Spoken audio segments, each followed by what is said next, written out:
Okay, so we're going to practice finding roots, solutions, and x-intercepts. So this is all based on you having a graph and having a graph to look at. Now, if you didn't have a graph and you had an equation, you could look at certain things within the equation itself. But the graph right here is something that, typically they give one to you. And if not, you can use your graphing calculator to find it. But what we're going to do is take this information and we're going to actually try to answer all these questions on the left based on this information. Now, the first thing I'm going to look at should be the first thing that you probably notice is how is it curving? Is it curving up or is it curving down? And if you look, as I just throw my pen across the table there, if you look at it, focused, good. If you look at it, it is curving upwards, kind of like a smiley face. So it is going to be considered concave up. Now earlier I said you could use the word concave up, or you could just write opens up, which is fine as well, opens up. It's just a way for you to get to look at the graph and see, the general trend that we're dealing with here. Every parabola that you'll deal with this year either opens up or opens down, so it's pretty easy thing to see. What that means is that, I should write the equation here, ax squared plus bx plus c. What that really means is that our leading coefficient a, since it opens up, our leading coefficient a will be positive. So the sign of a will be positive. So that's two things that you can figure out or answer based on what you see on the graph. Now the vertex is the point on the graph, since this is concave up, it's the point on the graph where it'll be the lowest point. And so here is your vertex, and I'm just going to label this my vertex. Okay, so that's done. Now you can even write the coordinate for this one. The coordinate for this one is not very good.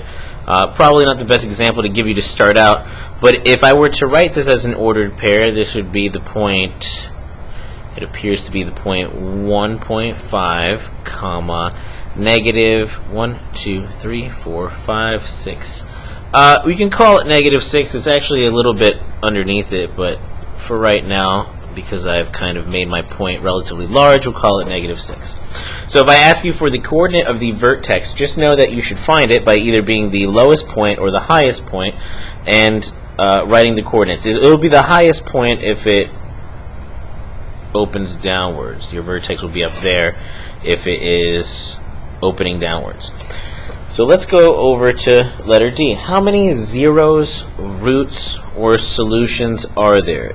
These words all mean the same thing. How many times does this cross the x-axis? And so let's find them. If you look at it, there's one right here at negative 1 and another one at 4. So we have two solutions here. And remember, quadratics can have at most 2 solutions because our exponent, our highest exponent, is 2. We could have 1 or 0, but this one has 2. Now, if I'm asking you specifically what are the zeros, roots, or solutions, I will use braces, and then I will write these actual numbers down, the numbers that they pass through the x-axis. So this passes at negative 1, and this passes at 4 on the x-axis, and you will just close with braces. You have to use braces when I'm asking you for these. These will always use braces. Now, on a test question or any question that you see on any test anywhere from any school, any teacher, they won't write it like this, where they have zeros, slash roots, slash solutions. They're going to use one of those 3 words. I just put them all here so that you get accustomed to seeing it. But no, on any test question anywhere you ever take a test, they will use one of those 3. I just wanted you to see all of them. Now, if I ask you to write these zeros as intercepts, intercepts actually means points or ordered pairs. Okay, so when I'm going to write these x-intercepts, I know that one of them is at negative 1, but I'm going to write it as an ordered pair, so that's negative 1, comma 0. And if there's 2 of them, then I'll just say and 4, comma 0. That's it. Here's what's new. and put a star next to this.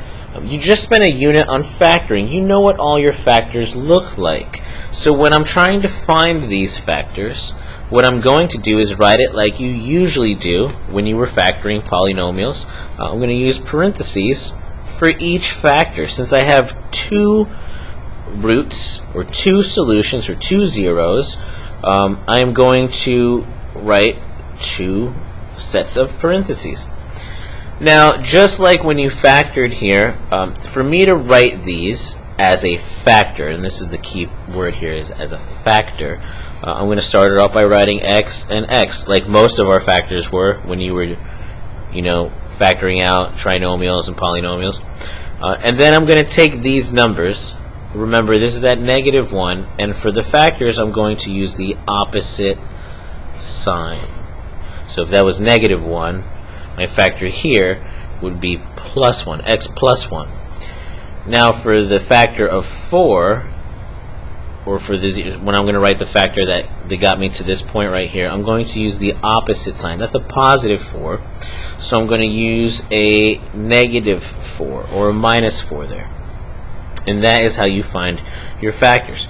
Now if I wanted to find the quadratics in standard form, remember standard form is ax squared plus bx plus c. If I wanted to get the equation, we can take the factors. So I'll take your factors of x plus 1 and x minus 4, and I'm going to just multiply them out so I can get my equation. So x times x is x squared. X times minus or -4 would be minus 4x. Then 1 times x would be plus 1x, and 1 times a -4 would be minus 4. I'm going to combine my like terms. Like terms will always be in the middle right here when you're doing these foiling method, when you're multiplying out these factors. And I will get as a final answer x squared minus 3x minus 4. It looks pretty ugly. I'm going to rewrite that. I apologize. X squared minus 3x minus 4. I can do better than that. Sorry, I'm rushing a little bit.